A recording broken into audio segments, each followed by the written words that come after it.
তবে সেই দুঃখী কৃষ্ণদাস নয় বাবা, দুঃখা কৃষ্ণদাস যে রাধে, তাকে আজকের আস্বাদনের বিষয় ভক্ত মিলা দুঃখা কৃষ্ণদাস। আচ্ছা, একটা ছেলের দুটো নাম দুঃখা কৃষ্ণদাস, কি বাবা একটা ছেলের দুটো নাম হয় তো? হয়, বলে তার নাম একটা হয়, আবার ভালো নাম একটা হয়, তাই না? তো দেখুন বাবা, এই ছেলেটা দুটো নাম কি করে, ছেলে যখন জন্ম করলো বাবা, পিতা মাতা সুন্দর করে নাম রাখতে দেখলাম, মানে রাখলেন কি নাম? কৃষ্ণদাস। এটা কিন্তু তখনকার দিনে রাখা হতো, এখন তো সব ছেলে মাটিস হয়ে গেছে, পায়েল কোয়েল দোয়েল শামল, কত কিছু হয়ে গেছে বাবা, পাপাই ঝাপাই আর কত কিছু নাম বেরিয়েছে। আগেকার দিনের একটা মানে বাবা মায়েরা করতেন কি জানো, সন্তান সম্পত্তি হলে দেবদেবী অনুসারে নামকরণ করতেন। কেন? একটা কথা বলি বাবা, শাস্ত্রে বললেন অজামিল, অজামিলের নাম শুনেছ তো? হ্যাঁ, অজামিল ঘোর পদ্ধতি পুত্রের নাম নারায়ণ রাখি, নারায়ণ রাখি মৃত্যুকালে তারে ডাকি, সমন দেশে দিল ফাঁকি, সমন দেশে দিল ফাঁকি।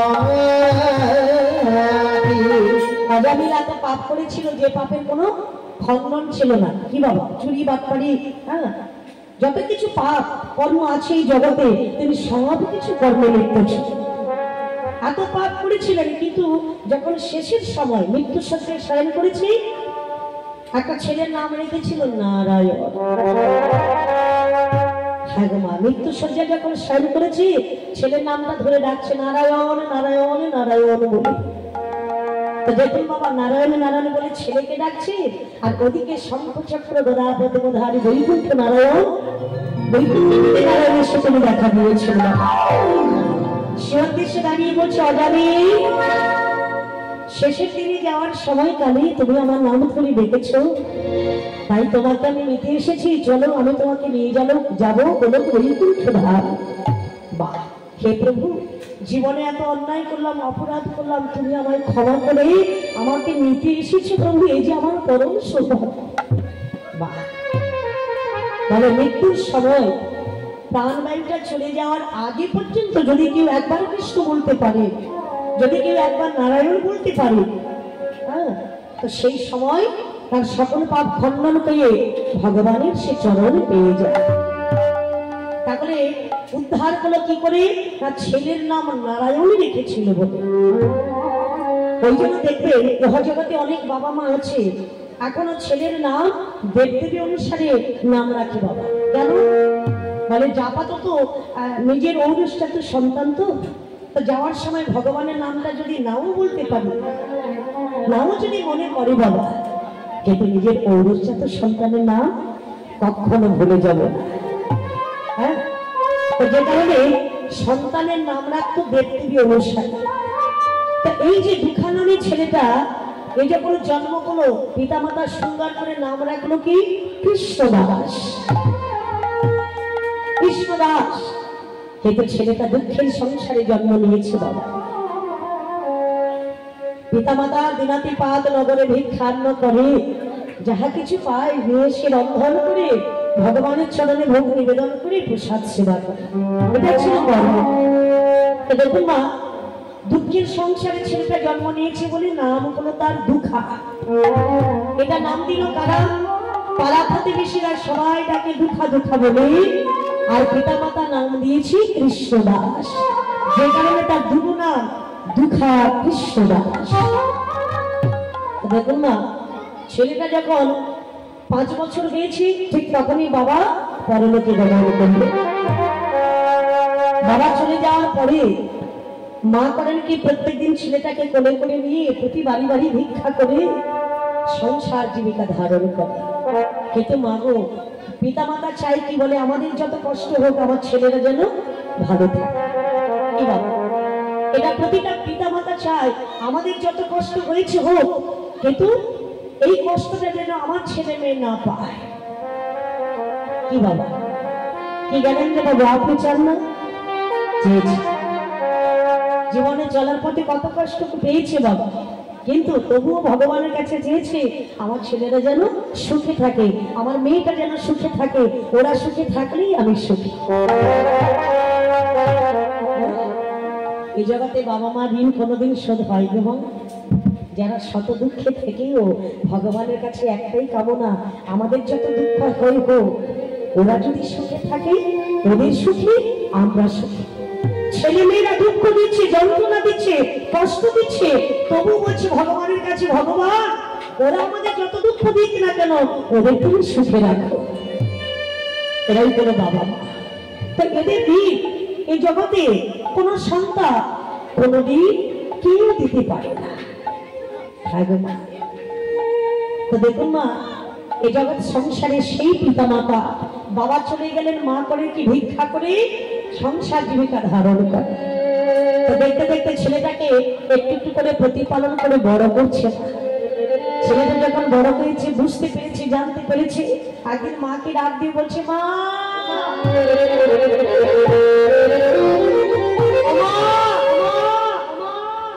আজ থেকে তোমাকে আর ভিক্ষায় যেতে হবে না মা, তোমার ভিক্ষের ছেলেটা তুমি আমার কাঁধে দাও, আমি যাবো ভিক্ষা করতে। সে কি রে বাবা, তুই এতটুকুন ছেলে ভিক্ষা করতে যাবি? আমি যে মা, ছেলের কষ্ট কি আমি সইতে পারি রে? না বাবা, তুমি যেতে পারো।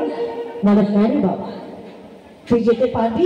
বলে হ্যাঁ গো মা, তুমি চিন্তা করো না, আমি তোমার সন্তান, আমি যাবো ভিক্ষা করতে। দাও মা, তোমার ভিক্ষের ছেলেটা আমার কাঁধে। মায়ের কাছ থেকে ভিক্ষের ঝোলাটা নিয়ে নিল বাবা, কাঁধে ভিক্ষার ঝোলা বদলে তার করি না, কাঁধে ভিক্ষার ঝোলা বদলে করি নাম গাইতে গাইতে চলেছে আজকের আমার সেই ছেলেটা, যার নাম দুঃখা কৃষ্ণ দাস।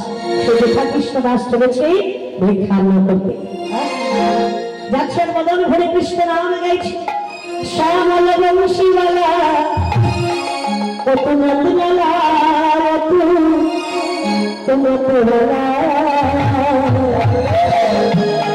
গোকুল কে অভিমানা, গোকুল কে অভিমানা,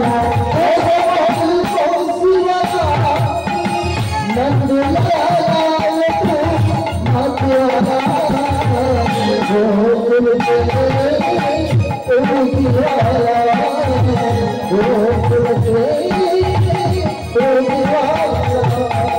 কৃষ্ণ কৃষ্ণ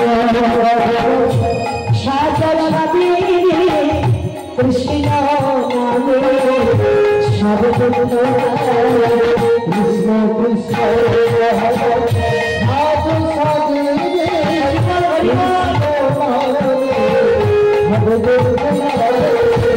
কৃষ্ণ কৃষ্ণ সাগর নদী, কৃষ্ণ নামে সব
কৃষ্ণ নাম গাহিতে গাহিতে চলেছে ভিক্ষা।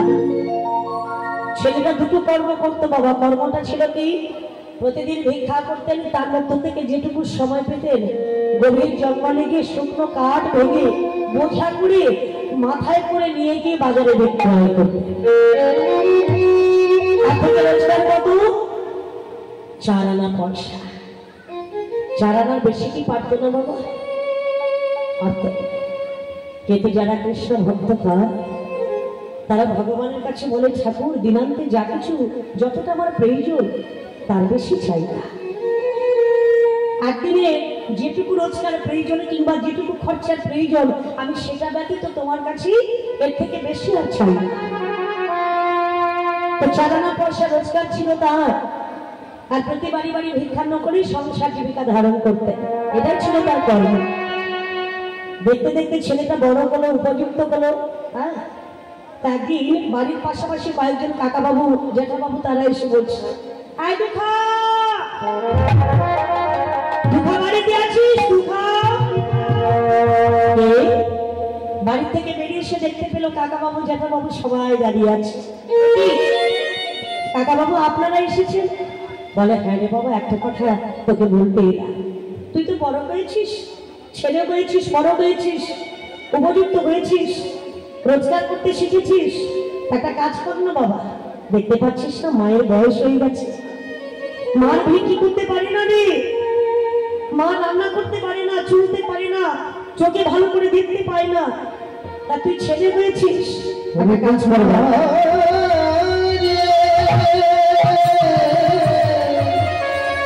সুন্দর একটা মেয়ে দিবি, একটা বৌমা ঘরে আ, দেখবে বাবা সংসারটা সুখে স্বাচ্ছন্দ্যে ভরে যাবে। আমায়রা বৌমা এলে সুখ হবে তো? কি গো বাবা, বৌমা এলে সুখ হবে না? কেউ কেউ মাথা নাড়ছে বলে, না বাবা, যার যেমন কপাল বাবা, সকলে তার বৌমা ভালো পায় না। তবে বৌমাকে দোষ দিয়ে লাভ নেই, বৌমাকে দোষ দিলে তো ঝগড়াঝাটি হবে, অশান্তি হবে, যেটা দিত সেটাও দেবে। হ্যাঁ, হরিবল হরিবল। তো বৌমাকে দোষটা মানে দোষ না দিয়ে নিজের কাছে দোষটা নিয়ে না, বলে যা কিছু কর্মফল আমার ভোগ হচ্ছে বাবা, দোষটা আমার, অন্য কারণ নয়। হরিবল হরিবল। বলে, হ্যাঁ রে বাবা, বড় হয়েছিস, একটা বিয়ে কর, সংসার কর, বৌমা একটা ঘরে আন, তোর মা ভালো থাকবে। আর বৌমা ঘরে এলে তোর মাকে রান্না বান্না করতে যাবে না, তোর মা চেয়ারের উপরে পা তুলে বসে থাকবে, সেবা যত্ন পাবে। হরিবল হরিবল। কলিকালে সেটা হওয়া অসম্ভব। বলে, ভালো লাগে তো থাকো, না ভালো লাগে কোথাও চলে যায়। কর্ম করতে পারবে না, বসে বসে শুধু খাও, কি বাবা বলবে না? তাহলে চিন্তা করে দেখো, যতদিন আমার শরীর আছে, যতদিন আমার গত চলছে, যতদিন আমি রোজগার করতে পারবো, যতদিন আমি কর্ম করতে পারবো, ততদিন আমার কাছে সবাই থাকবে। যেদিন কর্ম করতে পারবো না, যেদিন রোজগার করতে পারবো না, সেদিন বলবে বুড়োটা কবে মরবে তবে বাঁচবে। জগতের কথা কি বাবা। দেখো মা, আজ আমার সেই ছেলেটাকে বোঝাচ্ছে, আরে বাবা মায়ের তো বয়স হয়েছে, একটা কাজ করতে, একটা বিয়ে করে সংসার। ছেলেটা বলছে, কাকা বাবু নুন আনতে যার পান্তা ফুরিয়ে যা, সে পরের বাড়ির মেয়েকে নিয়ে এসে খাওয়াবে কি, পড়াবে কি? গয়নাগাকে না দিতে পারলে, বসন ভূষণ না দিতে পারলে খোঁটা দেবে। বলি, বউকে যদি ভালো করে ভরণ পোষণ দিতে পারবে না তো বিয়ে করলে কেন? কি বাবা বলবে না?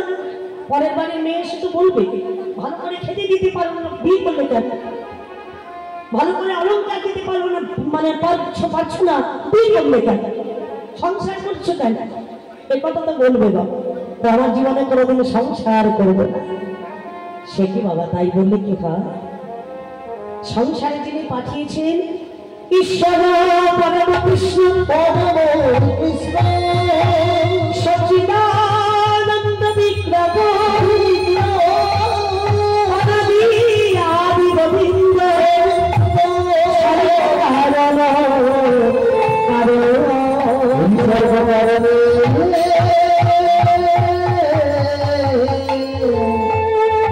আমার সর্বকারণের কারণ।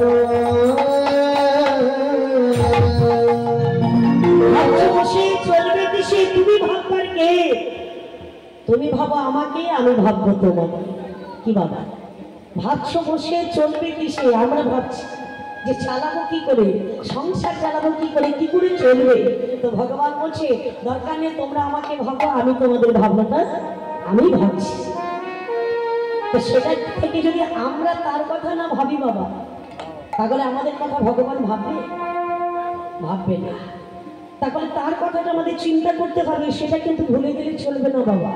কথা দিয়েছি ভগবানের চরণে, কথা দিয়েছি কবে? হেড মুন্ডি ঊর্ধ্বপদে, অর্থাৎ মাথাটা নিচের দিকে উপর দিকে পা। কত কষ্ট চিন্তা করে দেখো। ছিলাম কোথায়? খুব বড় জায়গায় গেছিলাম বাবা না, ছোট্ট একটা মায়ের গর্ভে। কৃমিকীটগুলো একদিক থেকে আঘাত করছে, যন্ত্রণা দিচ্ছে, কামড় দিচ্ছে, ইষ্টপিষ্টে নারীগুলো বেঁধে ফেলেছে, অসহ্য কষ্ট যন্ত্রণা। ছোট্ট মায়ের এই গর্ভে ভেতরে ছিলাম বাবা, এত কষ্ট পাচ্ছি। ভগবানকে ডেকে বললাম, ভগবান এই মায়ের গর্ভ থেকে আমাকে উদ্ধার করো। যাবে কোথায়? বলে মর্তভূমিতে যাবো। বা গিয়ে কি করবি? সবাই মনো প্রদার মুক্তি ওদের বিদ্যে জানশী বৈকুণ্ঠ প্রাণ বর্ণনে গুণন বর্ণনে বলো পরিমন্দির রচনান সবিঞ্চকর ষ্টুপদত মথুরায় মুকুন্দয়ন কালাই দর্শন বিশ তাদ মৃত্যুরাত্রে অঙ্গ সর্বম নিরঞ্জনত পাদে শারদ সৌরভ শ্রীরত্নে সকৃষ্ণার প্রীতি পাদশ্রী পরিচিত্রপদাদি গমনে শিব শিশু শিশু সপনাদি বন্দনে রমাঞ্চল কর্ম কর্ময় যথা পুষ্প শৈরতি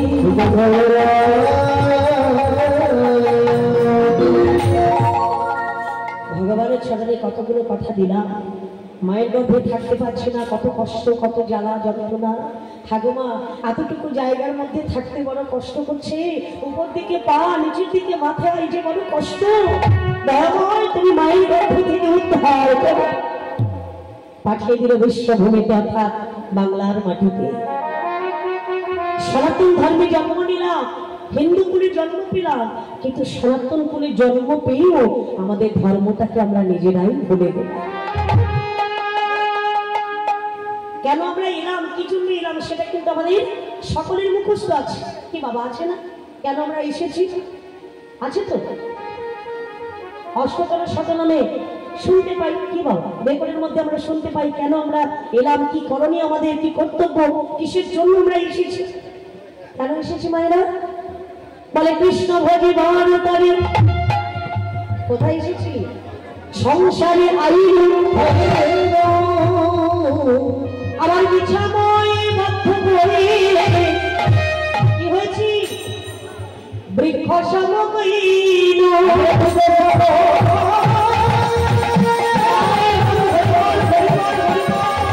আমার বৃক্ষ সম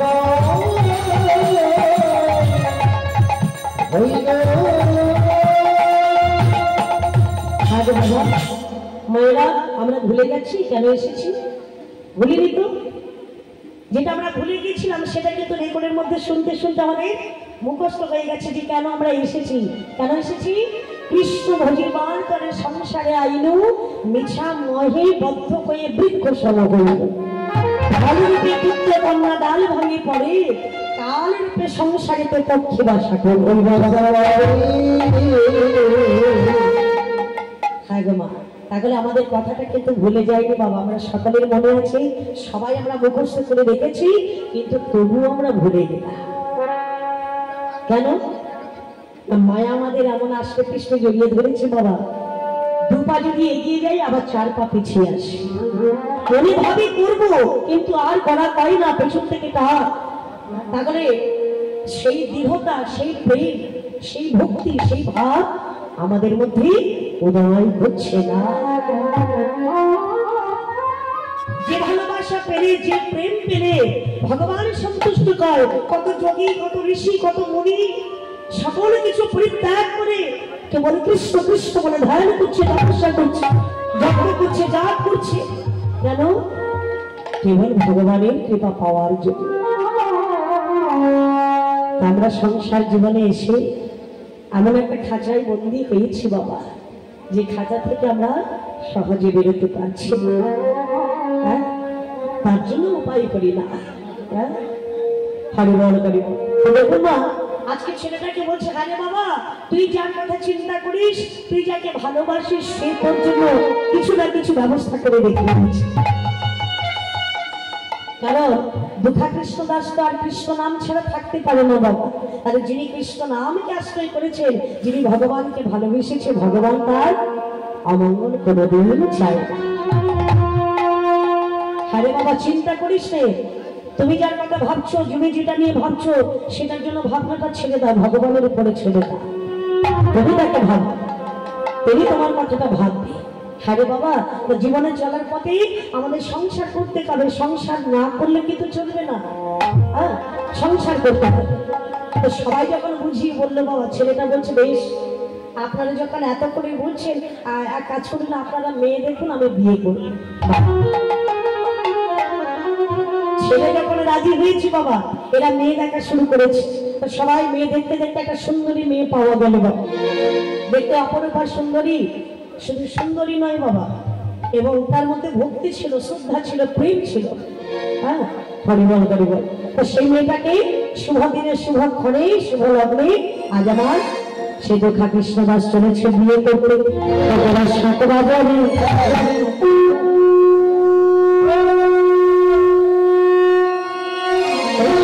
আচ্ছা, শাকটা কোথা থেকে পাচ্ছে? কেউ এনেছে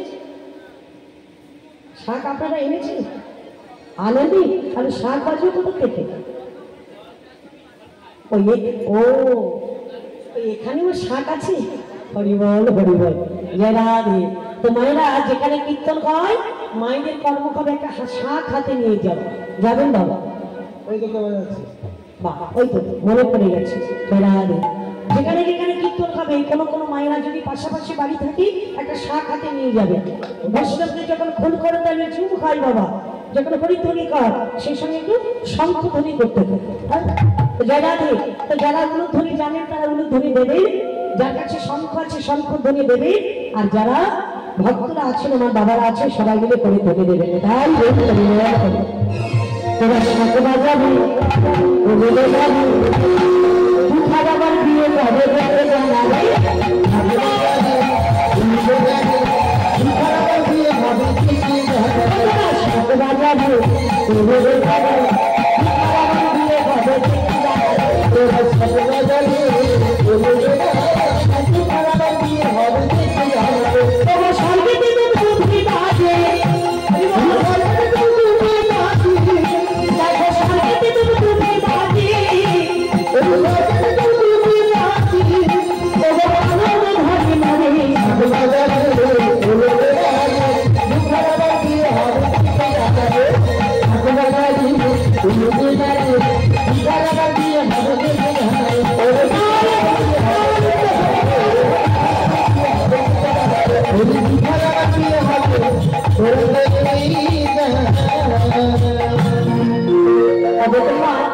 শুভক্ষণে শুভ লগ্নে চলেছে আজকে দুঃখা বিয়ে করতে, বিবাহ করতে।